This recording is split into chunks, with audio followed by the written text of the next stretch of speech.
year of Compliance 1010. How many of you have been here earlier? You can raise your hands. Okay, so quite a few fresh new faces. So I'll take the opportunity of sharing a little bit about what we do. So Legacy Services was incorporated in 2006 with the focus of using lawyering and information technology. Legacy has become a pioneer and a trendsetter in the legal support services domain. Over the past 10 years, Legacy Services has emerged as a special enterprise with a high ethical quotient. Today, Legacy has over 850 plus clients. It has implemented compliance solutions in over 32 international locations, 30,000 plus users. For the past 4 years, we've been having the Compliance 1010 award ceremony and a full-day symposium, and this is the 5th year. The Compliance 1010 Awards is held on the 10th of October every year. So you can see 1010 every year, same date, so that a 10 on 10 on compliance. An out-of-the-box and visionary initiative of Legacy, Compliance 1010 Awards has been growing in prominence and is the only one of its kind that recognizes and honors companies and compliance professionals for their efforts to inculcate a strong compliance, ethical, and good governance culture across the corporate world. India Inc. is out to raise the bar on ethics, integrity, and compliance. And there's a business case for being ethical. We at Legacy wish to bring best practices in the forefront. So we are glad to have you here. In the morning, we had 2 masterclass, one on the Prevention of Corruption Act, the amendment, and data privacy. Now we have 3 panel discussions. So before that, let me invite our new CEO, Jaideep Kevalramani, JD as we call him, the dashing and dynamic person to take over. So please share the welcome address, after which Suhas will say a few words. Thank you, Anita. So dashing, I don't mind. New, certainly not. I've been baked enough into the business. First of all, thank you so much for joining us here this afternoon. We had an exciting start this morning with our masterclass. I'd like to welcome our dignitaries, Mr. Prasad Chandran, Professor Arvind Verma, who joined us. And some of our panelists are already here. So Anita, sorry I'm stealing your thunder, but you can introduce them. Professor Ravi, Roma Balwani, Perizad Zorabian, and Ritu Jain, welcome, thank you. I'd also like to thank our partners, about the Bombay Stock Exchange, LexisNexis, UPL, Pegasus, HDFC, IIFL, and Elephant Design for helping us get this event to you. Like Anita mentioned, this is our 5th year, and essentially, we don't see this as an event anymore. We see this as a celebration of compliance. You are all professionals who are associated with the compliance domain, and we see this as an opportunity to bring you all together so that we allow you to network and collaborate. We've got a great day lined up ahead, including some great panels on POSH, anti-corruption, anti-bribery, and digital. I have the privilege of hosting and moderating the digital panel, so that's going to be the 3rd one before we switch for the evening awards. The panel lineup is extremely exciting. Some of the panels have become very topical. I know the POSH panel can certainly reflect upon the Me Too movement that's happened without hijacking that, but we have other aspects to cover as well. The entire Legacy team is here.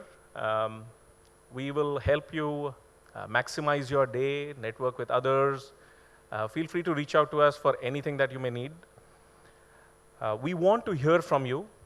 The way we've organized the panels is we have about 30-45 minutes of discussions, and then we've left most of the time for you to engage the panelists through your questions. And towards the evening, we've got our award session. This year, the awards evening is going to be even more special. We've got a great lineup, some exciting awards that we have to give away. The jury has been completely going crazy looking at all the nominations that have come through. So I do hope that you enjoy the afternoon, network with your peers, and make the best of the panelist sessions we have now. And I look forward to engaging with each one of you during our breaks. Thank you, and have a nice day. Anita.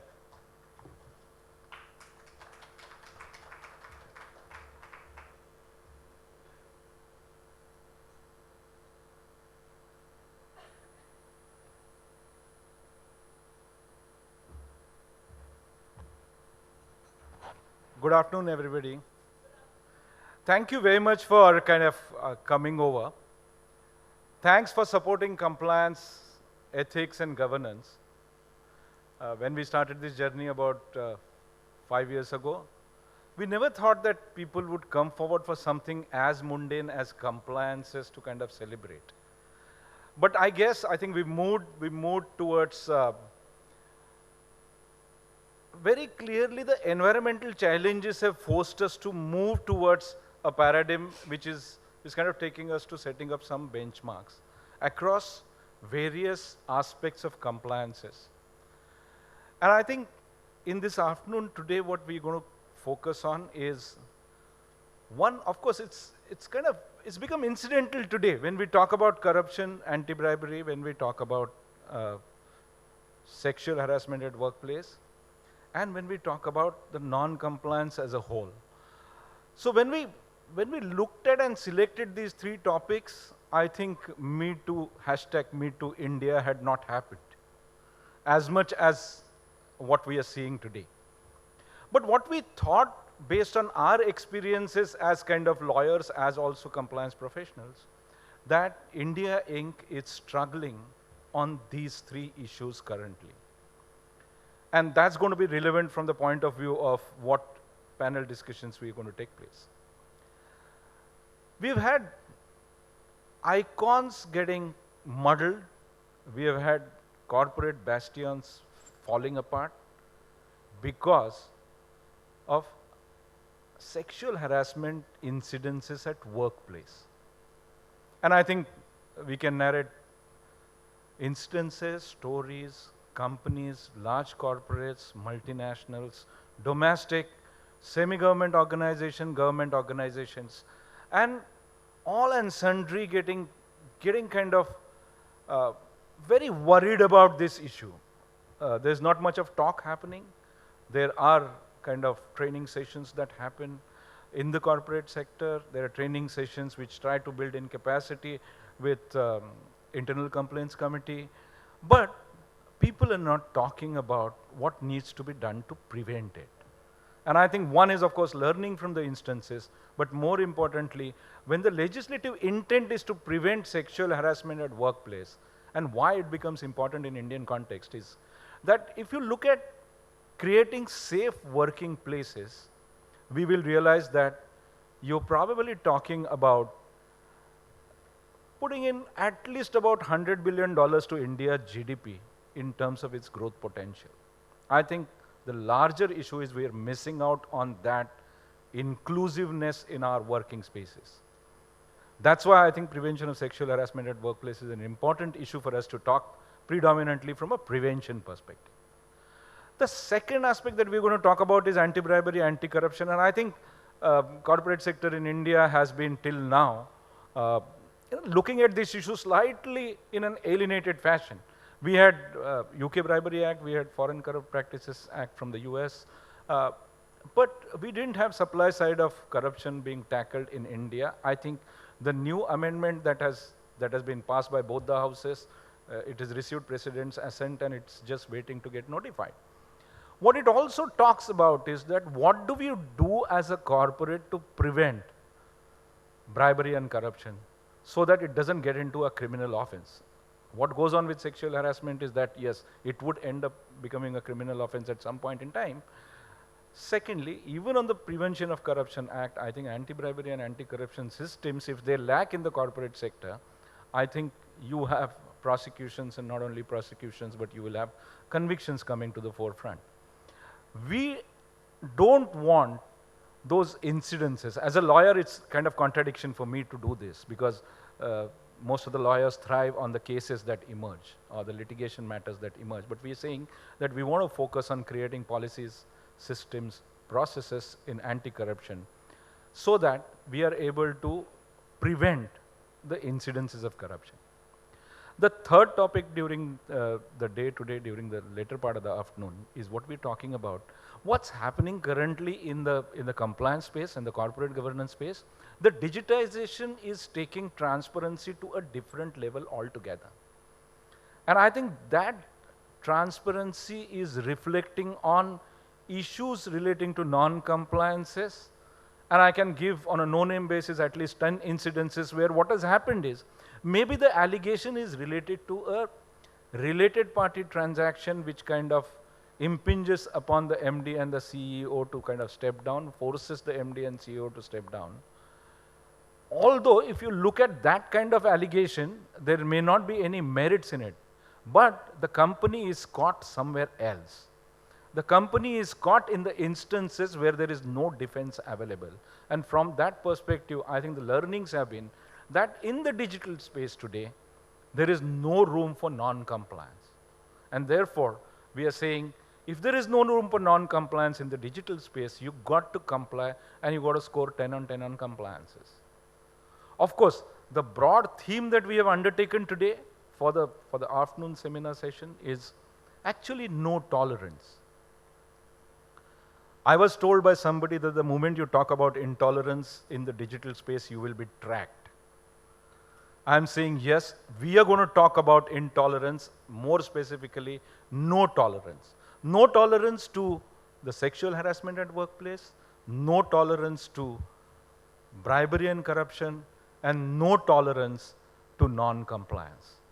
I thank all of you once again for being here, for supporting compliance, and for supporting ethics. Thank you very much.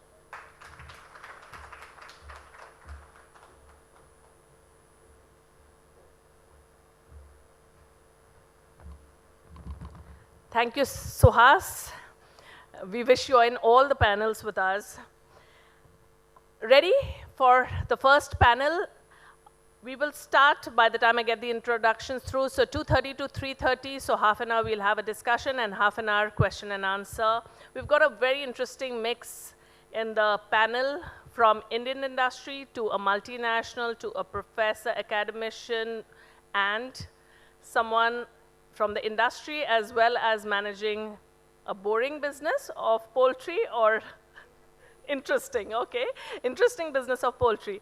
So I think it's as diverse as it can get.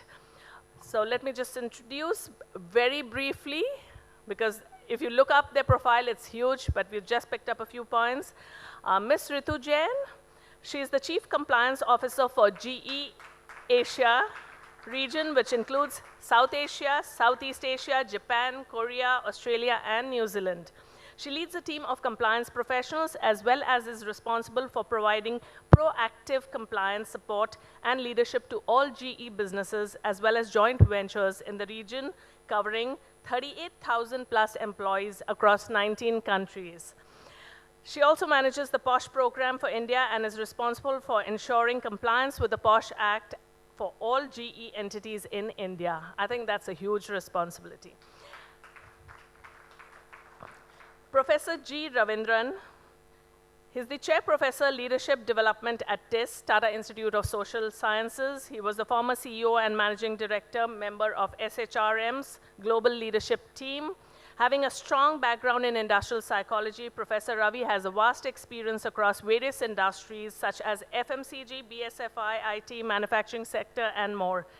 He's currently working in the space of building compassionate organizations, and he will share briefly about what he's doing, something very, very interesting, an app that has been developed. So I won't tell more details so that you can share more about it. And he's been a regular at our panels, a very, very interesting individual.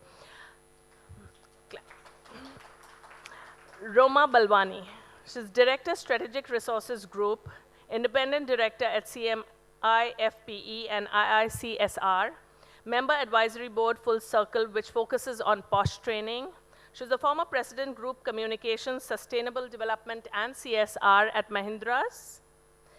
member of Group Executive Committee at Vedanta Resources. She has over 3 decades of experience in various aspects of strategic communications. She speaks at several summits on sustainable development and communication. She has won several Indian and international awards and accolades. Thank you for being with us. Perizad Zorabian. Many would have seen her movie Joggers Park and Bollywood Calling. A Mumbai University gold medalist, a trained Western classical ballet dancer, an MBA from New York, a trained actor from the world-famous Lee Strasberg Institute of Drama, New York. She's an actor par excellence and a very successful entrepreneur as president marketing of Zorabian Chicken. A multi-talented, multifaceted woman who is also the mother of 2 gorgeous kids, balancing every role she plays with elegance, dynamism, and passion. She epitomizes the modern Indian woman who's strong, capable, and focused. Welcome to our session. So, request you all to join.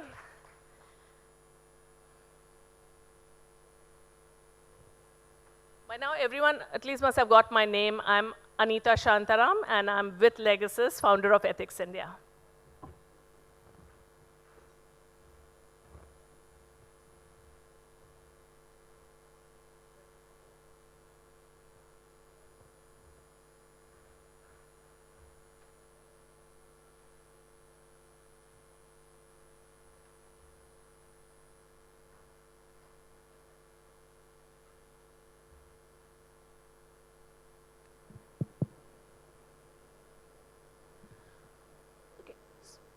Hi, thank you.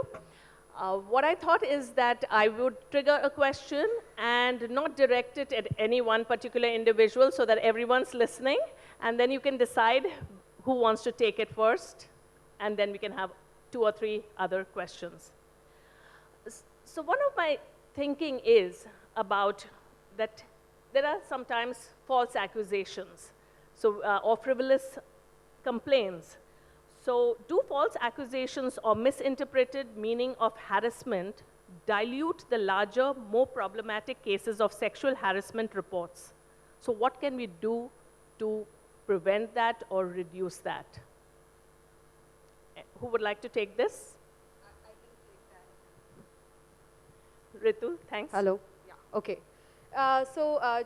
I think it's a point that everybody is talking about, like what about the false acquisitions? And before I sort of respond to that, I was talking about the Me Too movement with my husband yesterday, and we were watching the news, and I'm sure we've all seen every channel is carrying the stories on the Bollywood version of the Me Too movement.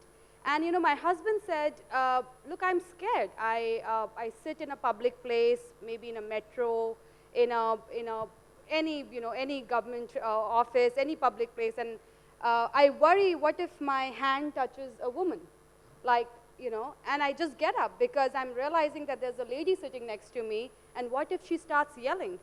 And I'm scared. And I think it just sort of made me think that men are actually scared because of how their words, how their comments could be interpreted. So that's exactly the point on false allegations. Now, there's a difference between false and malicious. An allegation may be false because of misinterpretation, misunderstanding, miscommunication. It could also be malicious. As a compliance officer, Anita, the way I think about it is there will always be 2%, 5% false allegations. But I don't think there will be 95% false allegations. And I think it's just the balancing act that you have to, you have to do, and you have to see what's the broader good. So sometimes a very publicized false allegation may hamper the whole program. Things get tried on the media before they get tried on the court these days. But I do firmly believe that a dialogue has to start, and it started, hopefully now. And I also believe that there has to be an element of responsibility both for the aggrieved person as well as the accused. And that responsibility is all to speak up, but also to know what could be a misinterpretation, and do I really want to make a big deal out of it without really understanding what the intention of the other person was. So I think there has to be a responsibility on both sides, and as organizations, we have to take ownership of making people aware of all these aspects, not just to women. Sometimes we do posh sessions and only women show up. And we're like, no, bring the men in the room. They need to know about posh more than the women do, and, or if not more, at least equally, and take responsibility of their actions, but also take responsibility to speak up.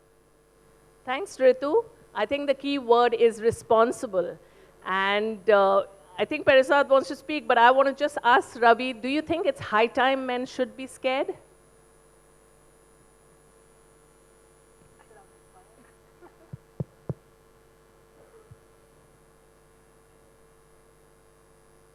No, not at all. I think people are basically good. We cannot move away from this fundamental core thing about all of us in this room. We're good people. The question is, was I apprehensive about coming today here? The answer is yes. Why? Because in my 20-odd years that I have been around, I have learned to be free with those around me. I express myself verbally and by touch quite freely.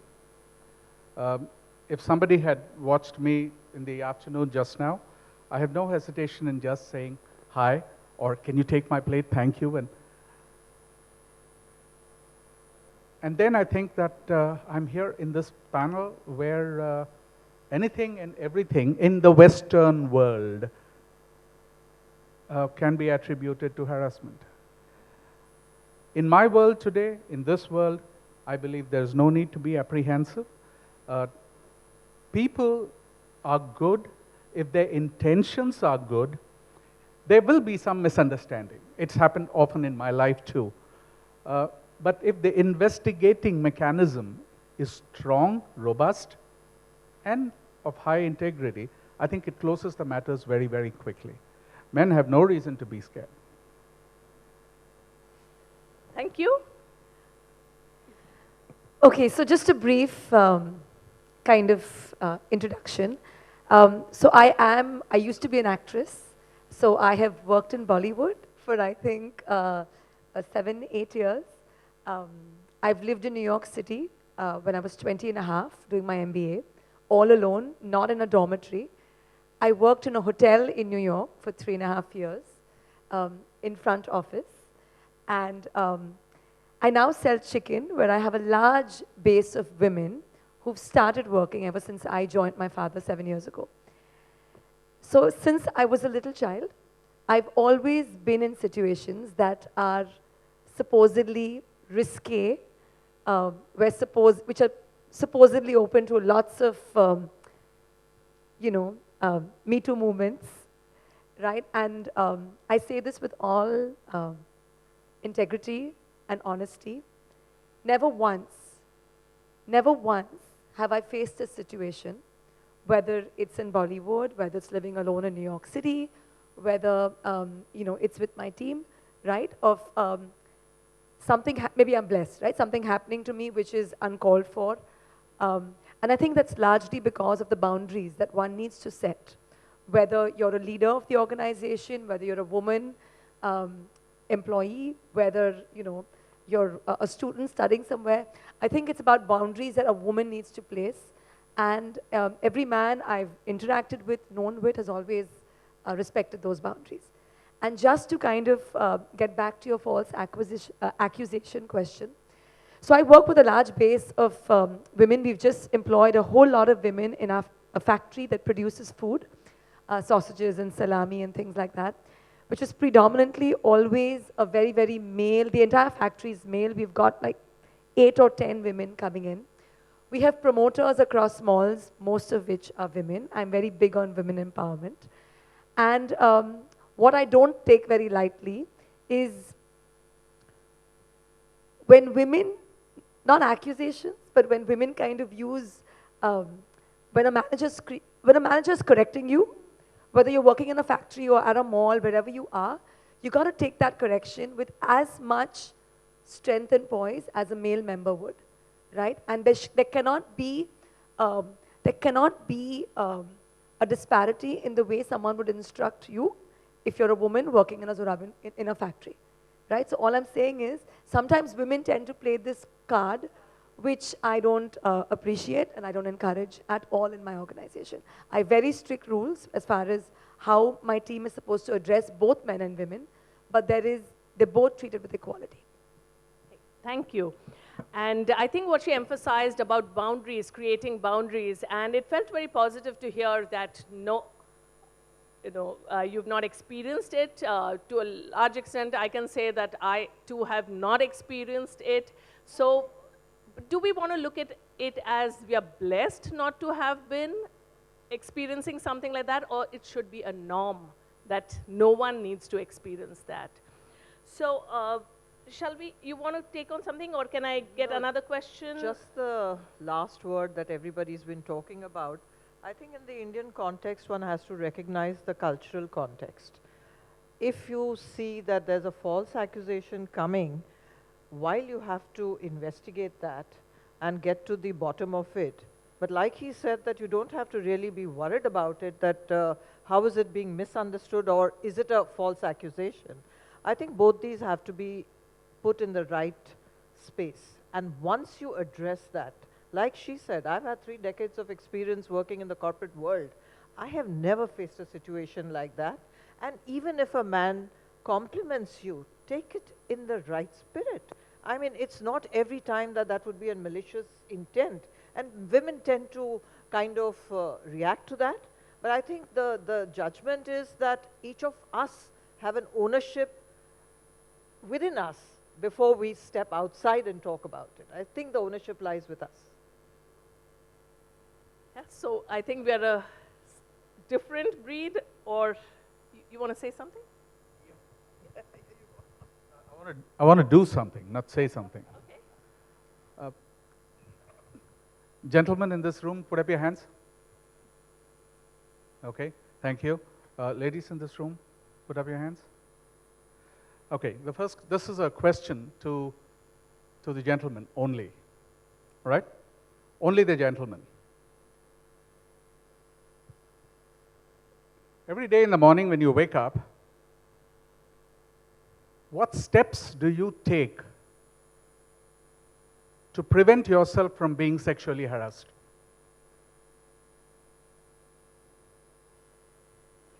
Put up your hand and just yell it, whatever. You have something to say? Third table, first gentleman. Please relate, what is he saying?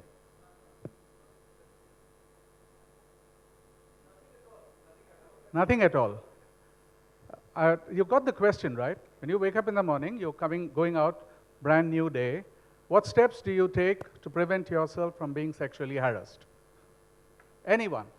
Any of you gentlemen here? Nobody? Yep. The mic. No steps. No steps. No steps. Okay. So let's go the other side now. Ladies in the audience, every day in the morning, you wake up, bright, brand new day. What are the thoughts, what are the steps that you start taking to prevent yourself from being sexually harassed?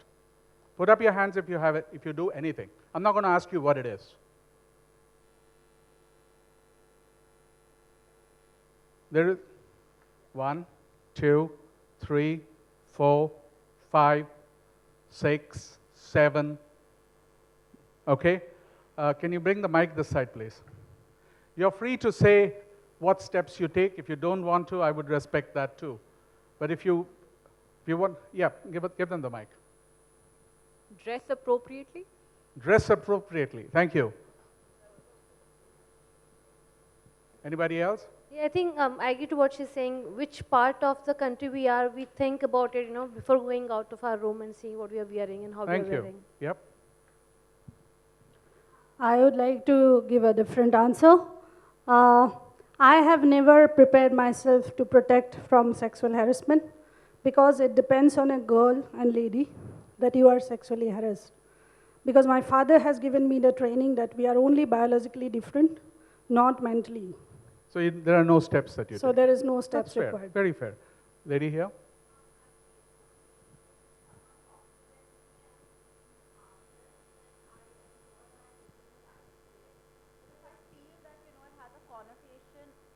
Sorry. If I feel that it has a connotation which is slightly risque or sexual in nature, I politely but firmly put that person in their place, hoping that they get the message. Most of the times people do in the corporate world, at least in most of the companies that I have worked for. All these things are taken in a very robust manner, and people do look at them very seriously when it's a woman making this type of an allegation. Thank you. So I just ensure that people are very firmly but politely put back in their place in a derogatory or a risky compliment. Thank you. Anybody else? There was 8, 10 hands that went up. Yes? The mic, if you don't mind. Dress appropriately and to not get too vocal with male colleagues, not maybe they taking it as an indication of something. So, Okay. yeah. Would anybody else like to add anything to this? Any of the ladies?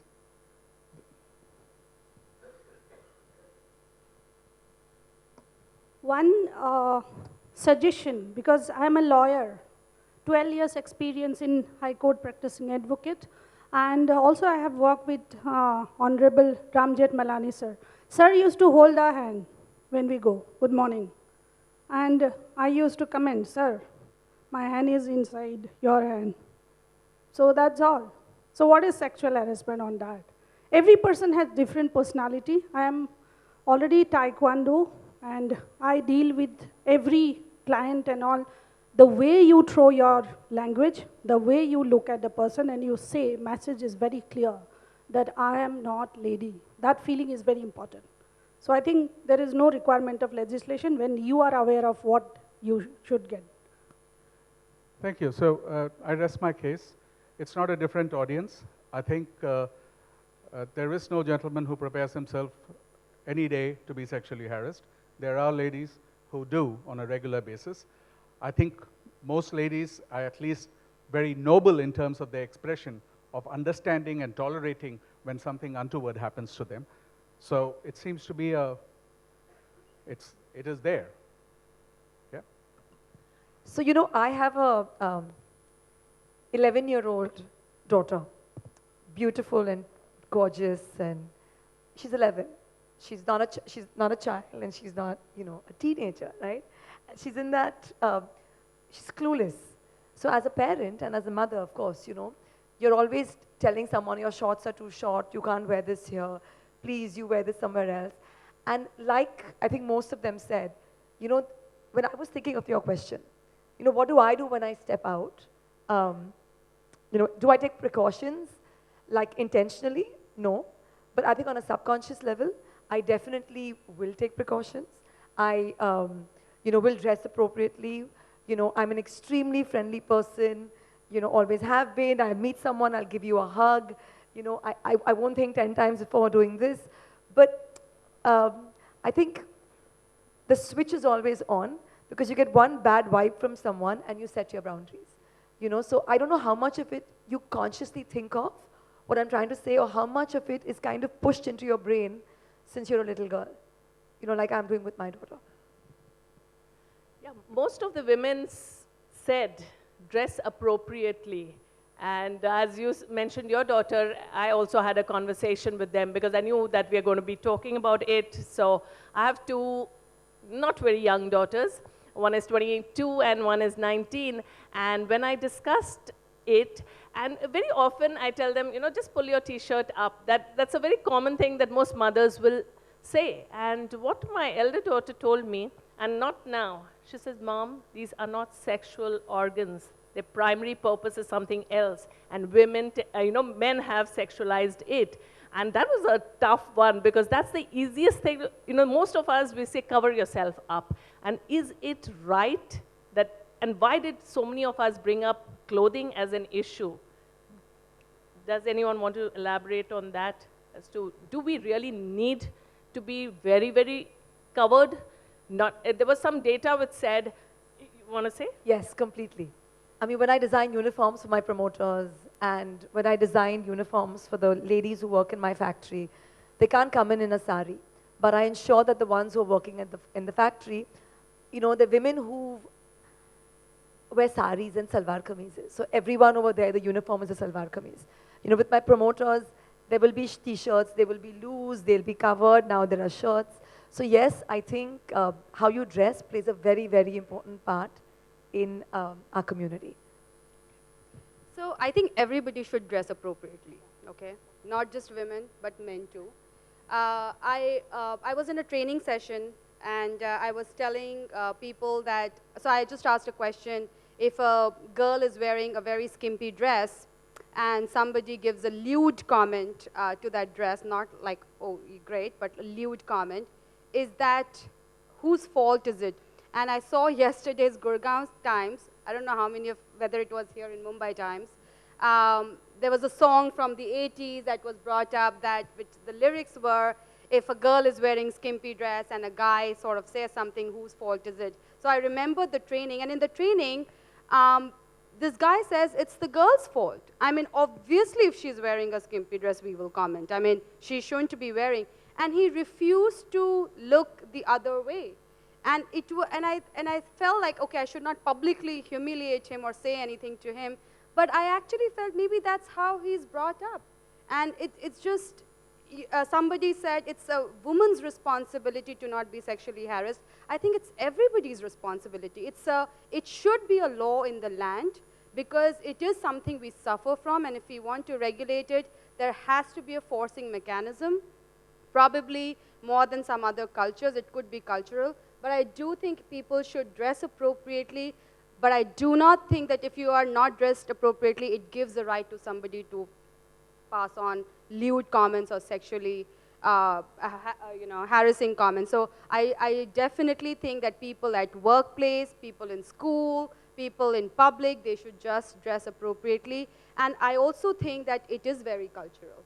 There are places where something is off and it's fine, and there are places where you have to be careful on how you are presenting yourself. What may be okay in New York City may not be okay in Delhi at 11 p.m. in Chandni Chowk, right?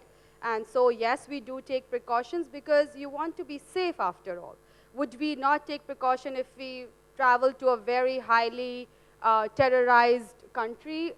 Yes, we would take precautions. So just like we all do, I think everybody should take precautions depending upon where they are, and people should dress appropriately. But isn't that adjusting to the situation rather than, why should a Delhi not be as safe as... It should.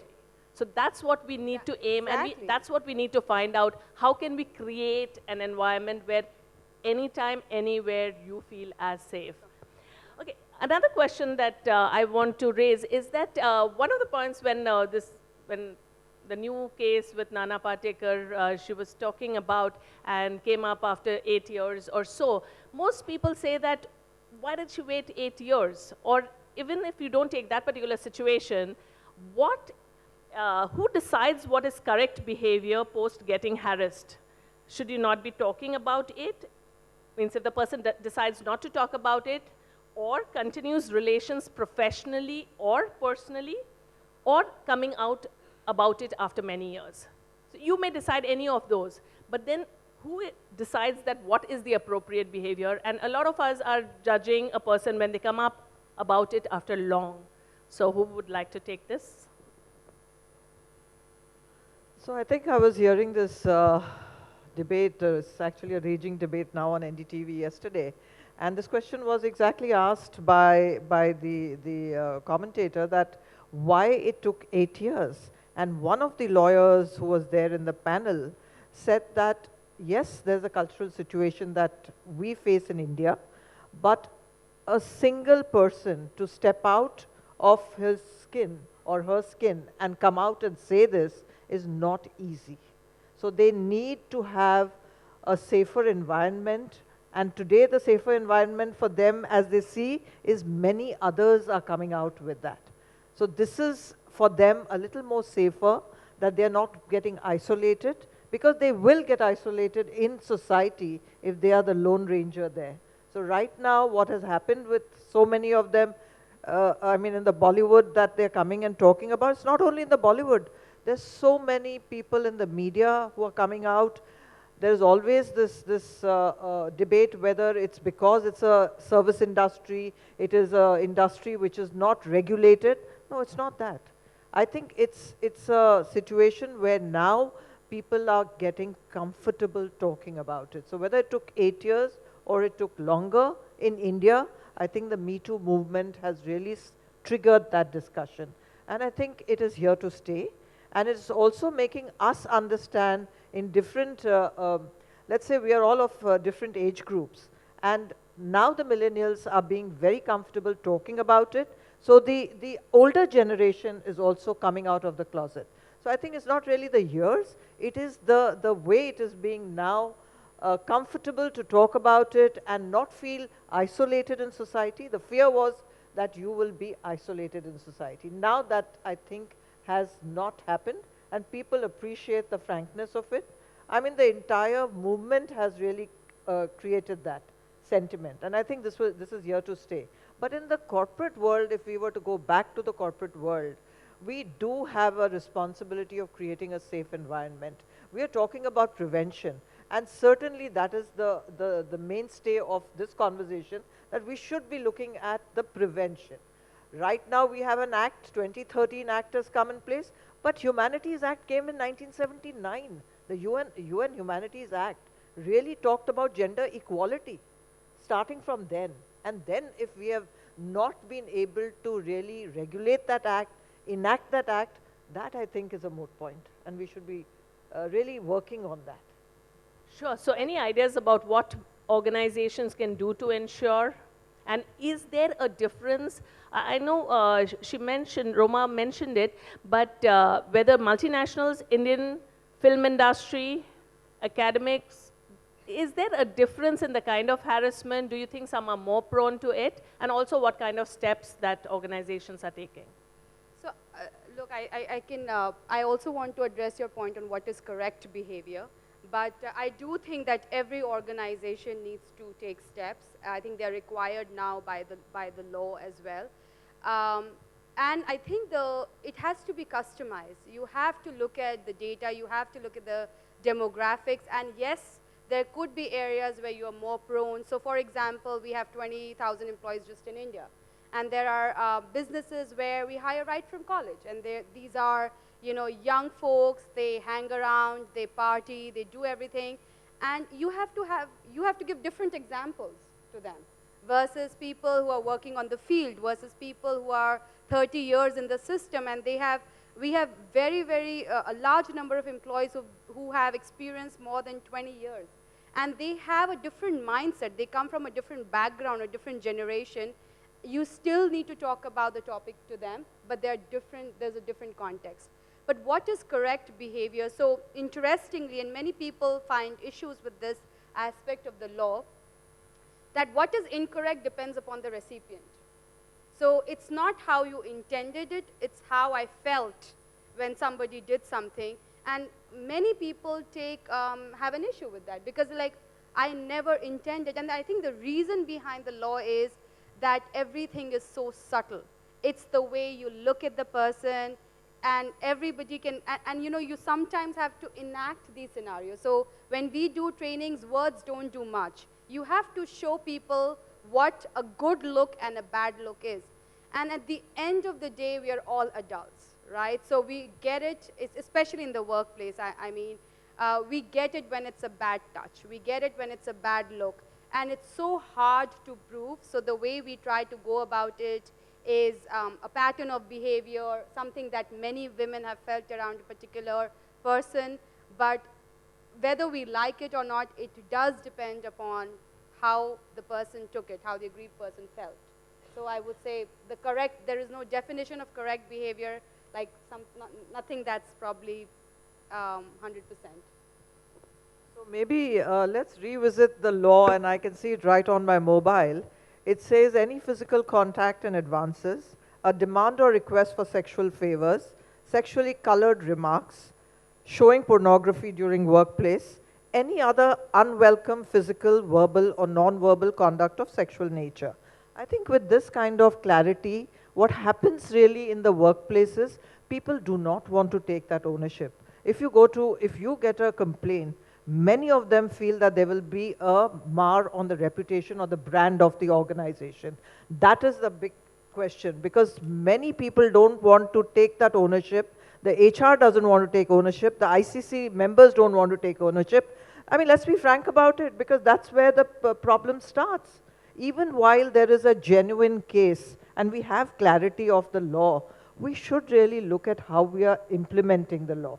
Creating prevention, creating safety, those are definitely there, but how do you deal with it? Why are we pushing this under the carpet? Because there is a impact on the reputation of the organization. I'll give you one small example. This is not really a sexual harassment, but it's how people look at gender inequality. There was, I'll go back to the Mahindra days, that I got that complaint. And this lady was very vehement about it. So she wrote that complaint to me and marked the copy to Mr. Anand Mahindra. And she says, I feel this is complete discrimination at the workplace. I said, what is it that is worrying you? She says, me and my husband went to buy a car, and we wanted to buy an SUV. And when we were brought into the dealership customer service lady kept giving the questions about the car or answering my questions, directing it to Mr. So-and-so. And she kept saying that I want to buy the car. But that lady herself, from the cultural background that she came from, thought that the SUV is being, bought by the husband, but the woman is very aggressive, so she's trying to see what her husband is buying, or whatever. She gave us a long complaint. And that complaint came to me and to Anand. And she said, this is ridiculous that your people don't even know how to even have the decency. And even what happened was, she rang up the number saying that you've not come and taken a test drive. So she said, I don't want to take a test drive from an organization which does not respect women. She was so agitated about it. So I don't know, ma'am, but Mr. So-and-so can come and take the test drive. That was it. And when Mr. Anand Mahindra saw that mail and he replied, you know what his reply was? I hang down my head in shame. I am a son of a social activist. I'm a husband of a professional woman. I have 2 daughters whom I mean, he's surrounded by women. He's got 2 sisters. He says, I hang down my head in shame. And he told his colleagues right on Twitter that this is not the values of our organization and we need to address it. So I'm just saying how the culture, how the ethics of an organization work, and how this is treated. I mean, very recently, Tech Mahindra had an issue like that, and we had to publicly apologize.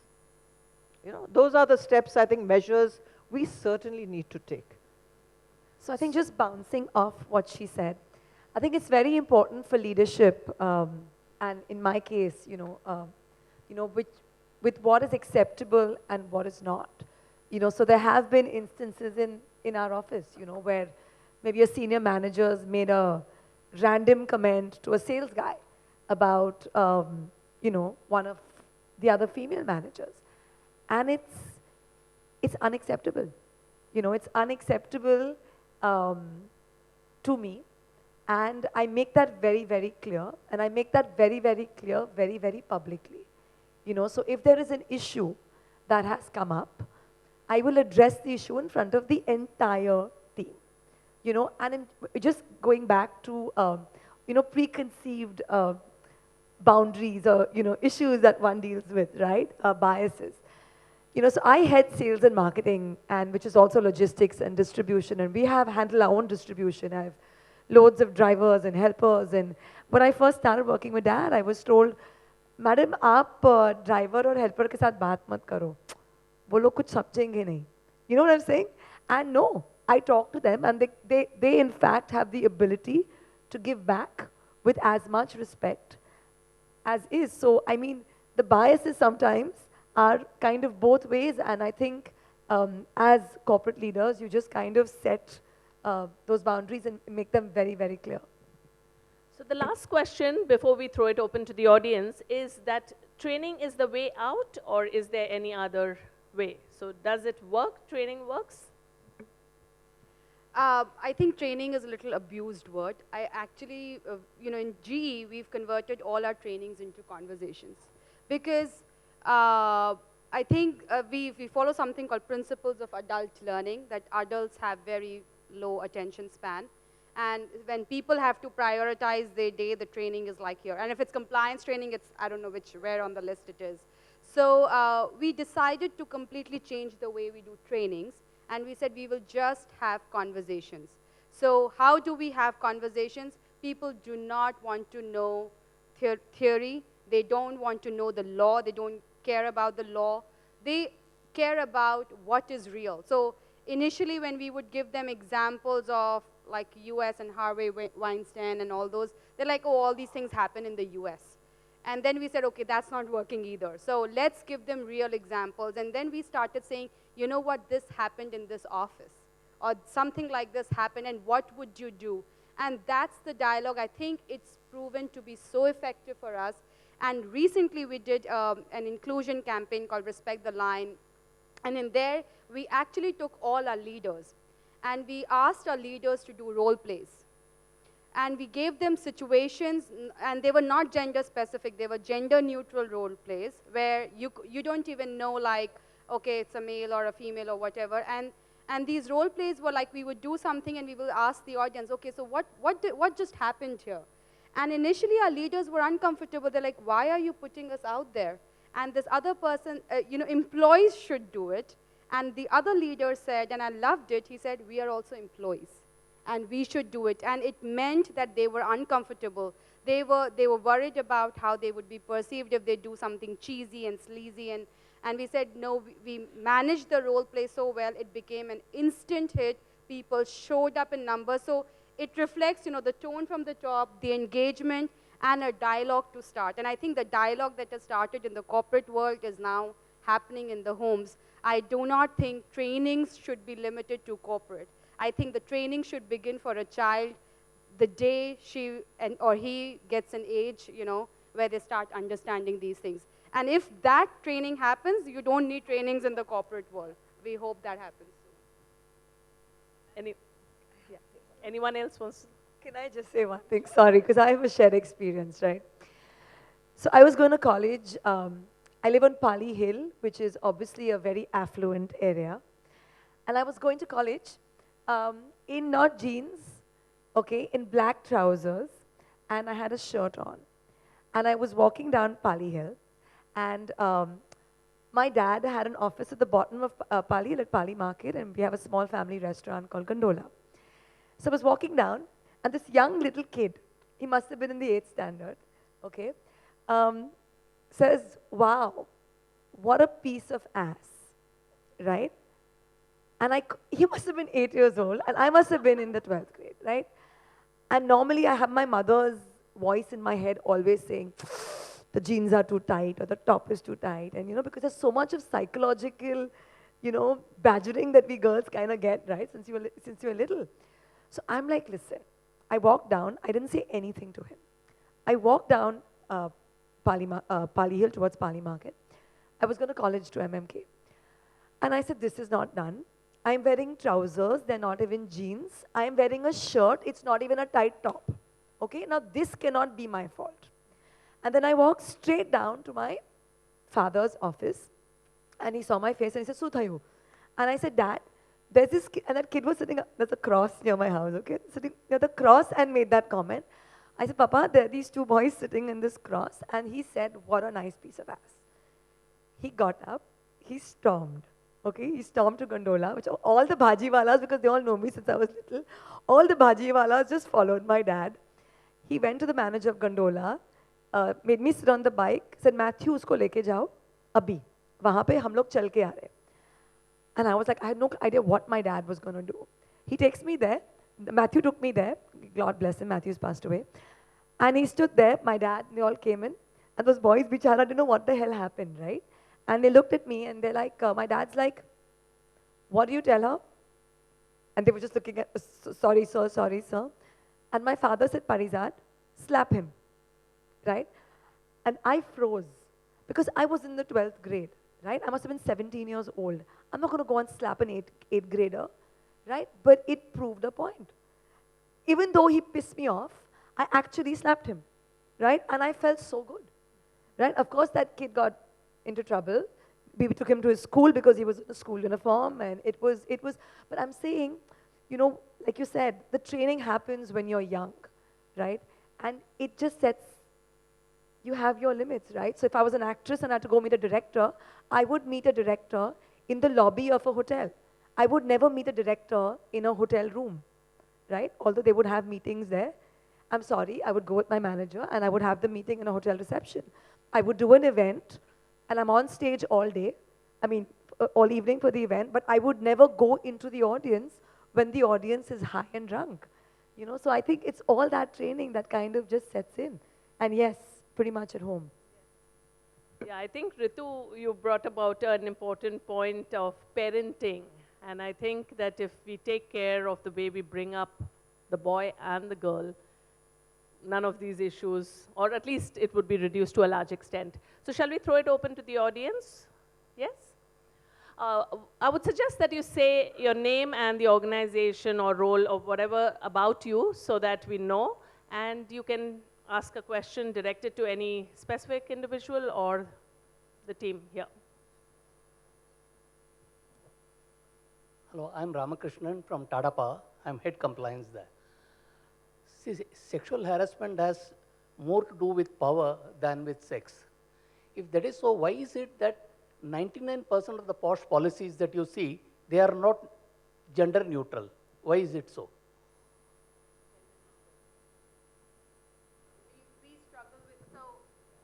So when the POSH Act came in 2013, and before that we already had Vishaka guidelines. So in GE, just like many companies, we have gender neutral harassment policies, right? So where any form of harassment and discrimination is prohibited, whether it is sexual workplace or any mental harassment, physical harassment.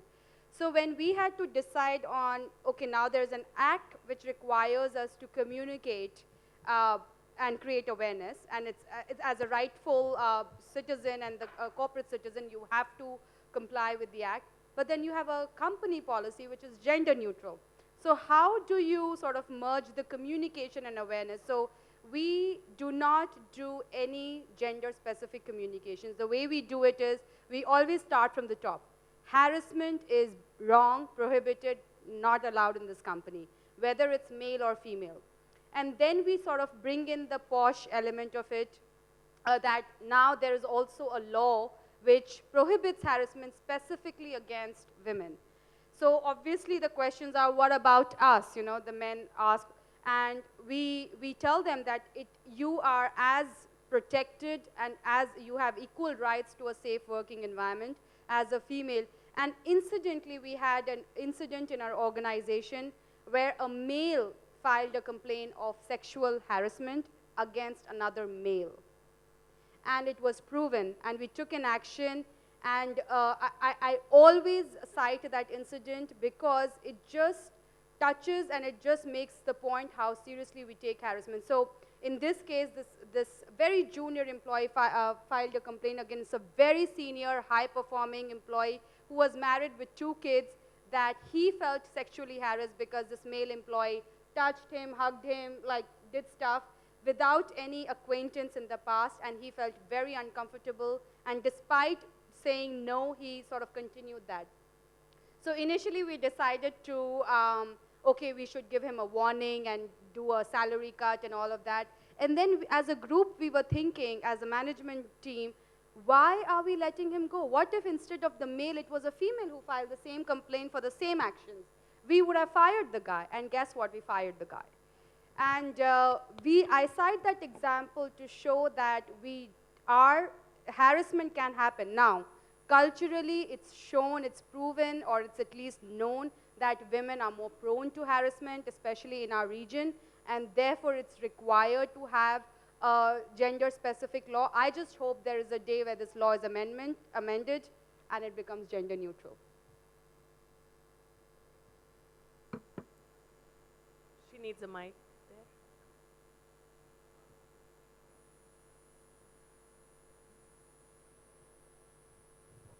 Hi, my name is Sidima. I am from JM Financial. I'm a lawyer. I work in the legal and compliance team.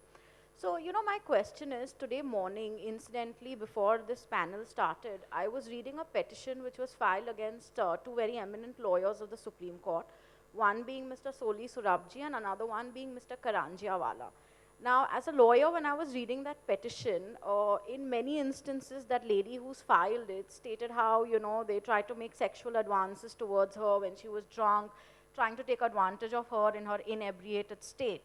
And despite that, she continued to work in that organization with Mr. Karanjiawala for 5 years. She even asked him to recommend her to Mr. Kapil Sibal, and he recommended her to Mr. Sorabji. And apparently, he also made sexual advances against her, and she still kept in touch with him while she was doing her LLM in London. Now, when I read this as a woman, or not even as a woman, sorry, as a lawyer, I find this extremely hilarious because, at one level, you're alleging extreme sexual harassment against two very eminent professionals, and at another level, you're saying that you kept in touch with them professionally, continued to work with them, had various associations with them. So where do you kind of draw the line? Because today, I as a woman can easily abuse the POSH Act, and is it real? I mean, is someone trying to do this maliciously because, they consented to the sexual act, but then they didn't get what they were getting out of it, and so now they're alleging sexual abuse. I'm kind of confused here because I see a lot with the Tanushree Datta case, similarities. Again, like ma'am mentioned that, it's a more conducive environment, so people are coming out. And suddenly I see Kangana Ranaut doing the same thing. And then I see this other woman lawyer doing the same thing. So sometimes I feel like, despite having a law in place, are we just kind of prone to abusing it maliciously? How do you differentiate and segregate between these two things and really help the people who are genuinely and truly sexually harassed? Okay, I'll take this one. Suhas mentioned something. He said, zero tolerance. Not zero, no tolerance. My word is zero tolerance. I don't want to use culture, fact that I'm in the same office, despite it having happened to me many years back. These are excuses. Core, did it happen? Did it not happen? If that is, and I know that most organizations cannot function like the Supreme Court of India, any court. There would be a judgment exercise by competent, authentic people who are doing their jobs in this regard. If they reach a conclusion, it is done, it is done. That's it. Otherwise, see, I want to say we are in a good place. We as in this region. I differ with Ritu that this region culturally is actually more protective to women than any other region in the world. This is a fact. But that cannot become an excuse to tolerate any kind of harassment, not just to women, but to men too. I don't want to even commercialize, he said 50 billion or something. What is the GDP impact? $200 billion is the impact on the GDP that can happen if women come onto the workforce, into the economy, in full steam. I don't even want to go there. Basic humanity, folks. It's about grace and dignity in the spaces that we live together. I honestly don't care if it is Nana Patekar or Soli Sorabji or my father, God bless him. If it happened, it should never happen again. Do everything to make that happen. Law prescribes minimum. Law prescribes a guideline for us to move in a certain direction. This is not about training others. This is about training ourselves. When I look at somebody who is inappropriately dressed, what do I do? Do I go and tell the person you're inappropriately dressed? Do I look? Or do I practice restraint? Because I know I have a mother, a sister, a daughter, a granddaughter at home. The core issue is we have, as humanity, said this is not on. No tolerance for this. God help the person who does this again. For that reason, if men are scared, to your first question, so be it. I am telling you, men are not scared because not all of us are animals. Create that guideline so that people feel protected. This is not about culture providing us, or this is not like terrorism or a health hazard anywhere. This is about core value education into each one of us. I will teach my children to be a high moralist and I will practice something else? What rubbish is this? I think we need to stand up, own up and say that we will make that change within ourselves so that the future and others feel safe and want to make this a better place. I know it sounds like a sermon, but honestly, isn't that what you want to tell your children?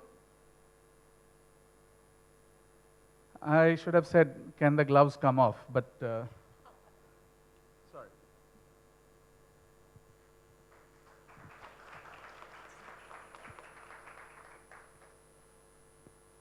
Any more? Vishal gave me some interesting statistics, so now you can get that chance to share. Yeah, so I'm Vishal Kedia from Comply Karo. So we actually work a lot on the POSH side. So as one of the questions was, why is this law not gender neutral? And the other is women misusing this law. And the women misusing this law, I personally believe, is the underlying problem for all, excuses made till now. So the entire issue is, this is a fact that people are scared, okay? How do you remove the scare? So I'm not saying that I personally believe every person is good by heart, because if you don't believe that, if you don't believe in that hypothesis, there is nothing to talk about. So you have to believe that people are good by heart. People don't want to harass women. Yes, does harassment happen? Yes. For people who harass, it's fine. For people who have done it unknowingly also, okay, there is a fear there. So the main question is, how do you address this fear? And more so in the current context of social media trial, or maybe a woman making a police complaint where the police, maybe in their own zeal, arrest that person without applying their mind. So the issue out there is actually everything boils down to fear.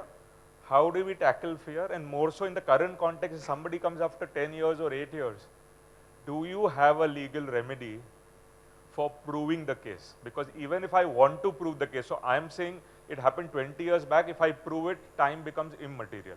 But the question is, if I come after 10 years, how do I have a forum to prove the case? Forget how do I prove the case. That's another problem. Okay? Where is the forum after such a long time? Okay, because every law has their own limitations. So how do we look at that?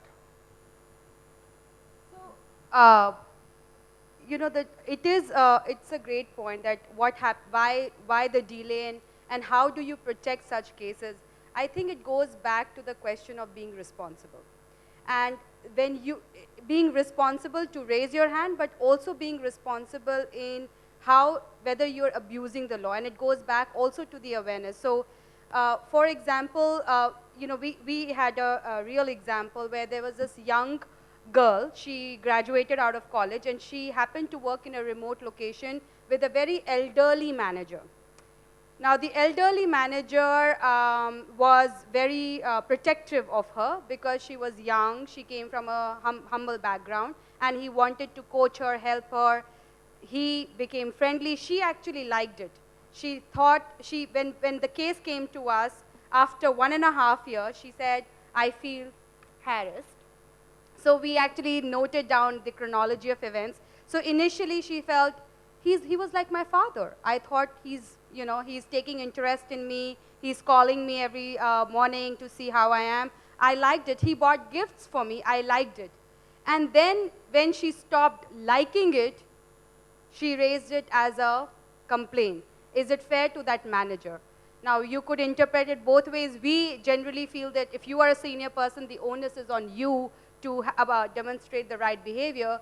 But I also felt this is an opportunity to coach a young girl on, hey, if you had said no the first time it happened, he wouldn't have taken the second step. Because he in his mind is thinking, I'm just being protective of her. So, and fundamentally, people are fine, they're good, you know. They're decent people who, especially we believe we hire decent people in our workplace. So if you go by that fundamental assumption, there is a responsibility on anybody who faces something to say no, to respond. And then, of course, if the perpetrator continues, you know, it's wrong. So I do think that the only way you can address the abuse of the law is, one, by creating that awareness, which is preventive, and then by setting examples. The law has equal punishment for malicious complaints as for, you know, other issues. And we do give examples. We had a case where this woman filed a sexual harassment concern because her manager told her to do against the HR person, because the manager and the HR person didn't get along. Now that's sheer abuse. And you have no idea how much we have shared this as an example in the organization, because people need to know that we will not tolerate malicious complaints. So I don't know if there's any other remedy except that, yes, social media. I don't know if there's a remedy for social media. No, I don't think my thing was basically from the fear perspective. Like today, the fear, when they talk about sexual harassment, they're not talking about the sexual harassment at workplace. Do you have an internal mechanism? They're just the word sexual harassment. So the idea out there is that they're actually confusing three buckets. They think social media trial, criminal law, and the civil law. So I'm just saying, even in the case of maybe Tanushree or any other for that matter, my personal belief is even that is a workplace.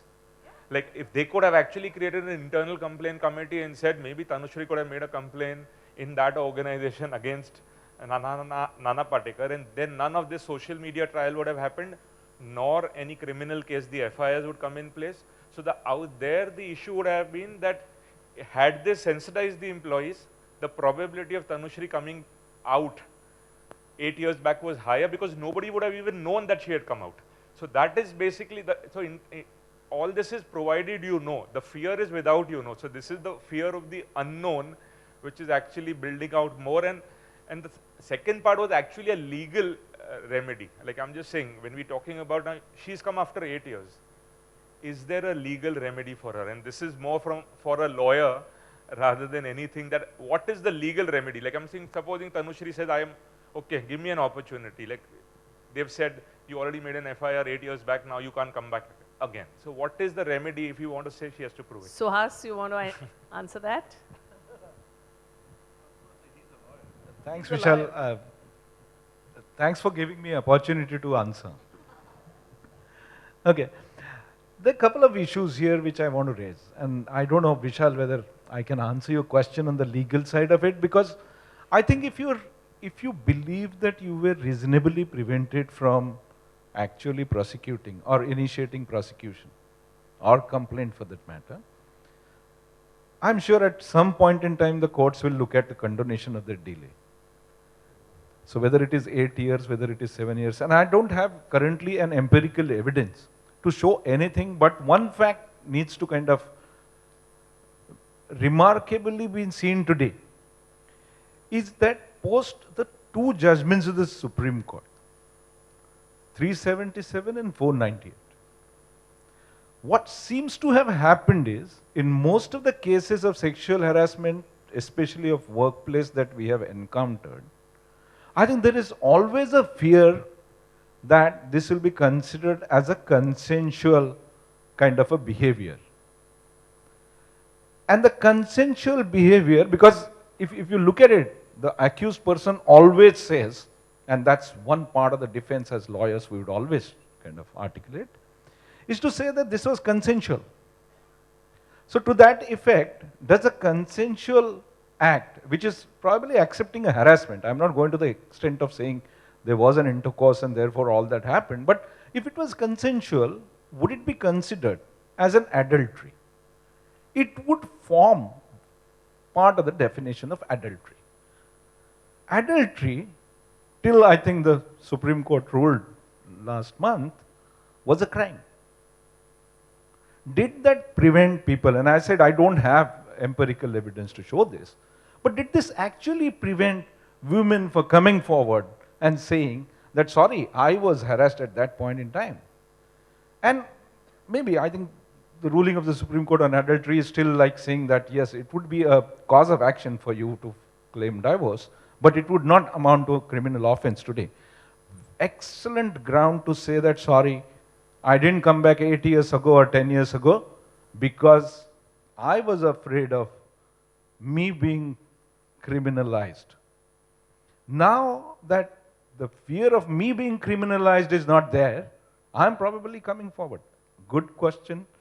I think a good case for condemnation of delay from the court perspective.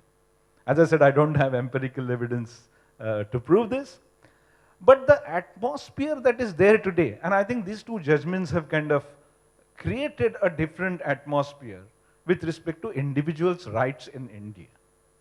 And individuals' rights oriented towards sex and sexual issues. So obviously, if you look at 377 as well as 498, the two judgments have today created an atmosphere for the corporates to set the tone from the top to say, yes, there is a very good case for gender neutrality or gender equality. Secondly, there is still better case today to say that I want safe working places to be created.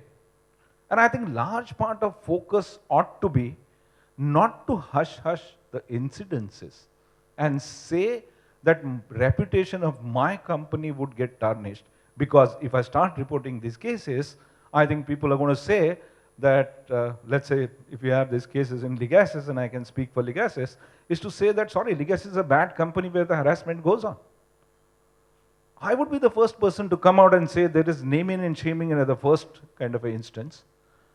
Going up to the, and which generally in any kind of employment regulations or employment ecosystem, going up to the termination of the employee. So a punishment up to termination, naming and shaming, all that, if the corporations and the Indian corporates today come forward and start saying that, fine, I don't mind naming and shaming my person, and that in true sense would be the zero tolerance or no tolerance to sexual harassment. Does that partly answer your question, Vishal? Thank you, Suhas. And we'll take the last question on your table. Yeah. My name is Arvind Varma. I'm on the Faculty of Criminal Justice at a university in USA. In my earlier avatar, I was in the Indian Police Service. And I just want to begin by saying that I really enjoyed the discussion, and there's much to learn. And I'm very happy that this discussion is taking place here.